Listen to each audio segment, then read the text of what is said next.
Ahojte, svetielka. Toto videjko je akýmsi takým oznamom o jednej akcii, na ktorú by som vás rada upozornila. Prostredníctvom Facebooku ma jeden náš kamarát alebo fanúšik, jeden z nás, upozornil na jednu akciu a požiadal ma o jej spropagovanie. Toto robím len vo výnimočných prípadoch a hlavne vtedy, ak mám s tým liečiteľom alebo s tým prednášajúcim aj ja osobnú skúsenosť. A v tomto prípade je to tak, že nasledujúci učiteľ alebo liečiteľ bol aj v Los Angeles. Stretla som ho tam asi pred 2-3 rokmi a mám s ním osobnú skúsenosť. Takže by som sa s vami rada podelila predtým, ako vás pozvem na túto akciu, ako poviem presnejšie detaily, dátum, hodinu, ako sa tam prepraviť a tak ďalej. Najskôr by som sa s vami chcela podeliť o dva príbehy, ktoré úzko súvisia a som rada, že mám možnosť povedať ten príbeh práve teraz, alebo tiež to bolo niekde v tej mojej databanke, v tom mojom šuflíku tých príbehov, o ktoré by som sa rada jeden deň podelila, či už prostredníctvom knihy, semináru alebo videjka, čo sa deje práve teraz. Meno liečiteľa, o ktorom chcem rozprávať a na ktorého workshop alebo krátke stretnutie s ním vás chcem aj na konci tohto videjka pozvať, je Braco. B-R-A-C-O. Braco je z Chorvátska. Jedna pani, myslím, že je z Havaja a ho pozýva niekedy aj do Los Angeles. Môj kamarát s ním raz robil rozhovor práve po takomto seminári, takže ma pozval na stretnutie s Bracom. Spôsob, akým oni pozývajú ľudí, je taký, že vlastne to stretnutie s tým Bracom je úplne zadarmo. Že sa platí len, myslím, že tuto bude 5 €. K informáciám sa dostaneme na konci videjka, to budem čítať z toho e-mailu, aby som bola presná. A v Amerike je to, myslím, $8. No a oni teda povedia, že je to zadarmo, že sa platí len priestor, ale počet ľudí, ktorí idú na jedno to sedenie, na jednu tú seansu do miestnosti, je neobmedzené, takže viem, že vtedy my sme šli vždycky po pol hodinke, šla nová skupinka a my sme šli možno nejakých 200 ľudí šlo na tú polhodinku na stretnutie s tým Bracom. Najskôr, pretože Braco nehovorí po anglicky, to mi hovoril zase ďalší kamarát, ktorý robil v hoteli Marriott, kde sa toto stretnutie odohrávalo a potom neskôr aj môj kamarát, ktorý s ním točil video a ktorý hovoril, že je to veľmi príjemný pán a človek. Tak Braco je na javisku asi len 5 minút a čo vlastne on robí, ako to prebieha prakticky je, že všetci ľudia, ktorí sú v miestnosti, čiže to môže byť 50 ľudí alebo aj až 200-300 ľudí, podľa toho, koľko je v tom čase, v tom polhodinovom alebo 45-minútovom úseku ľudí v miestnosti, tak Braco v podstate sa dostane, aspoň ja predpokladám, do nejakého vyššieho stavu vedomia a všetci ľudia v miestnosti stoja a on stojí na javisku a ako keby sa začne pozerať na všetkých a postupne prejde pohľadom tými svojimi uhrančivými očami všetkých ľudí, stretne sa s nimi a práve tento moment, kedy sa vaše oči stretnú s ním, je pre mnohých zázračným momentom a na Bracových stránkach alebo v jeho propagačných materiáloch môžeme vidieť, že veľa ľudí sa vyliečilo z rôznych chorôb. Niektorí nemali vôbec žiadnu skúsenosť, niektorí necítili vôbec nič. Ale zase, ako ja hovorím, ono niekedy to nie je len v tom liečiteľovi, že je to aj v tom človeku, ktorý sa chce uzdraviť alebo ktorý chce mať nejaký zážitok. A ja konkrétne, keď som bola na Bracovi, tak trošku ma nebavilo to rozprávanie o tom, ako vyliečil ľudí a potom púšťali videá z Chorvátska a tak ďalej a tak ďalej. Proste naťahovali ten čas trošku, lebo bolo treba dať ľuďom, ktorí prišli a niektorí cestovali z väčšej diaľky na toto stretnutie s bratcom, bolo im treba niečo dať. Takže vlastne sa púšťali videá, rozprávalo sa o bratcovi, taký krátky dokument a tak ďalej. A potom, keď už bratco išiel, tak sme všetci stáli, tak môžem potvrdiť, že tam naozaj bolo, ja si to vysvetlím tak, bola tam silná prítomnosť Kristovho vedomia.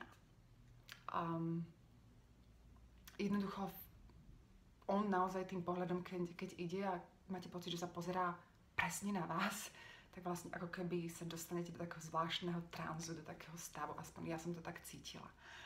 A ešte chcem povedať, že keď bratco bol na javisku a keď odchádzal, tak ja som videla, a to som videla ešte raz, to bude ten druhý príbeh, ktorý vám poviem, tak ja som videla biely stĺp svetla, ktorý šiel vlastne z nekonečna a prichádzal do neho. Takže vlastne on naozaj má schopnosť, alebo bol vo vyššom stave vedomia. Možno poznáte tie spirituálne obrázky, kedy vlastne ako keby z toho zdroja, z toho centra, zo stredu nášho vesmíru ide vlastne taký biely stĺp, čo sa hovorí, že to je tá Božia prítomnosť, alebo tá naša Božia, to vyššie ja, alebo tí, čo pracujete s učením ja som, I am. Takže vlastne to je tá naša prítomnosť, ja som. Ten lúč svetla, ten stĺp svetla, ktorý nás napája na ten zdroj, odkiaľ k nám prichádza tá energia, to svetlo. Takže toto som ja videla, či to už bolo nejaké tretie oko, či to už proste som mala vidieť, lebo som sa dnes mala s tým podeliť. Ale videla som naozaj lúč svetla, ktorý ako keby prišiel s tým bratcom.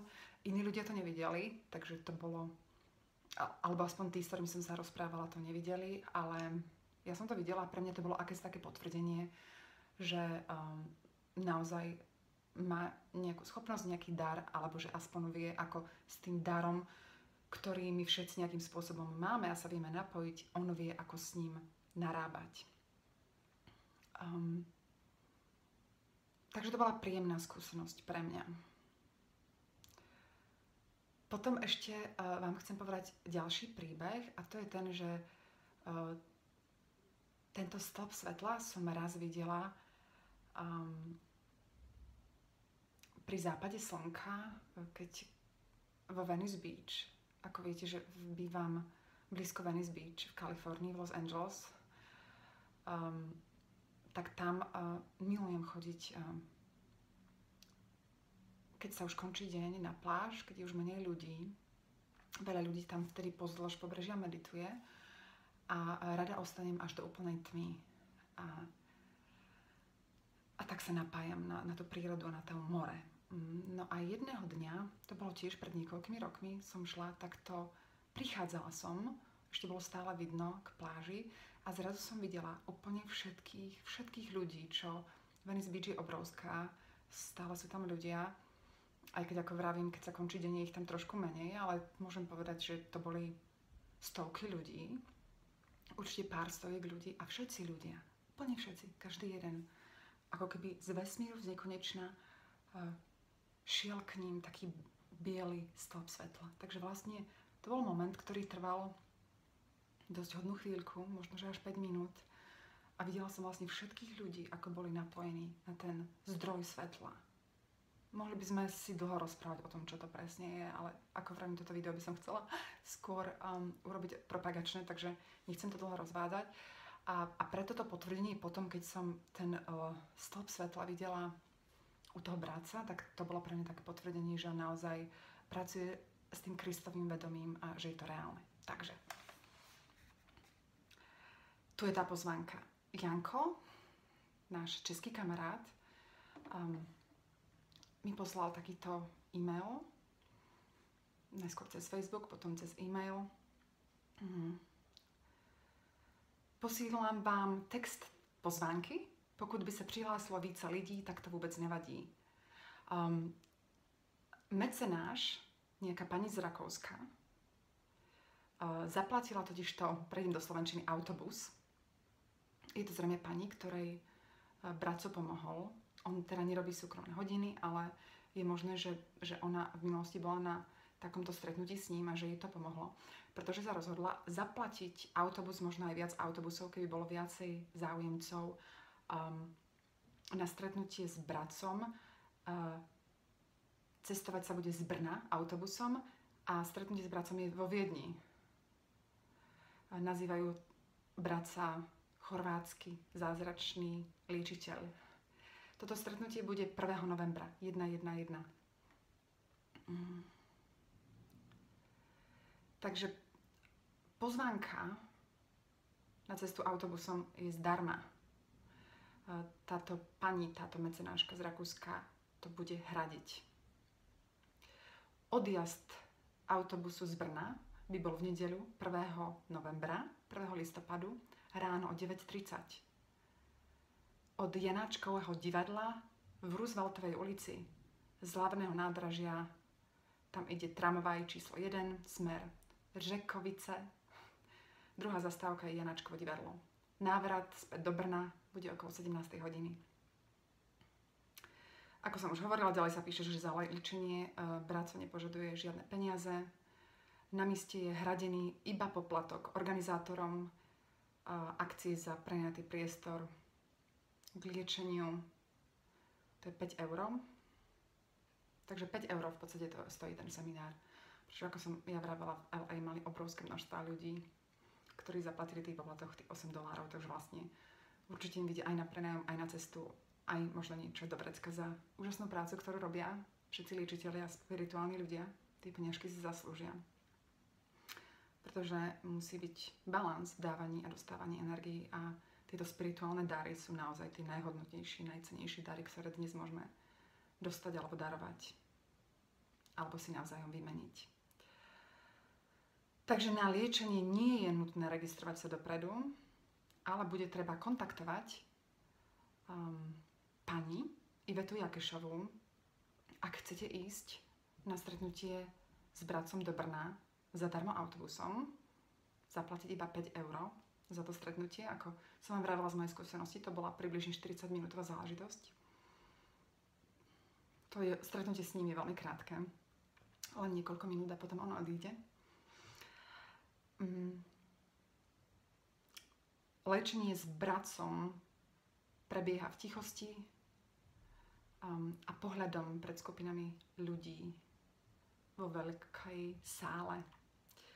A bude treba kontaktovať pani Ivetu Jakešovú na telefón 00420 731 494 954. Keď sa chcete viacej dozvedieť o bratcovi, môžete ísť na www.braco.me/n/.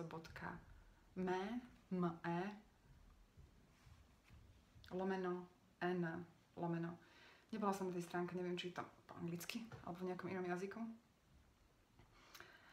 Informácie presné dám aj do popisu pod toto videjko, ale chcela som nahrať videjko a podeliť sa s vami o tieto príbehy, aby ste sa potom sami mohli slobodne rozhodnúť, že ak ste od inakadiaľ, ak nie ste z Brna, ak nebývate v Bratislave, ktorá je pri Brne relatívne blízko, alebo ak chcete dokonca sa dopraviť sami do Rakúska, do Viedne 1. novembra, aby ste sa vedeli rozhodnúť, či vám to stojí za to, či to chcete zažiť. Či to stojí za tú námahu, aby ste sa možno utíšili, išli do meditácie, ako som písala dnes ráno na Facebook o tom, že keď sa chceme pre niečo rozhodnúť, keď hľadáme nejakú odpoveď, že je naozaj potrebné ísť dovnútra, utišiť sa, zavrieť oči, začať zhlboka dýchať a hľadať tie odpovede sám v sebe. Lebo tá vonkajšia realita nás môže trošku zmiesť. Takže snažila som sa toto podať tak reálne, ako sa dá. Nie euforicky. Nechcem vás tam nahrať, chcem, aby ste počúvali hlas svojej duše, svojho srdca, svoju intuíciu a sami sa rozhodli, či to chcete zažiť alebo nie. Či sa vám kvôli 5-minútovému stretnutiu s takýmto liečiteľom oplatí cestovať alebo nie. Tak vám držím palce vo vašom rozhodnutí. A ak pôjdete, či už z Brna, alebo sami, tak budem rada, keď mi napíšete, že čo to pre vás bolo, či ste mali nejaký pekný zážitok. Majte sa pekne. Dovidenia na budúce.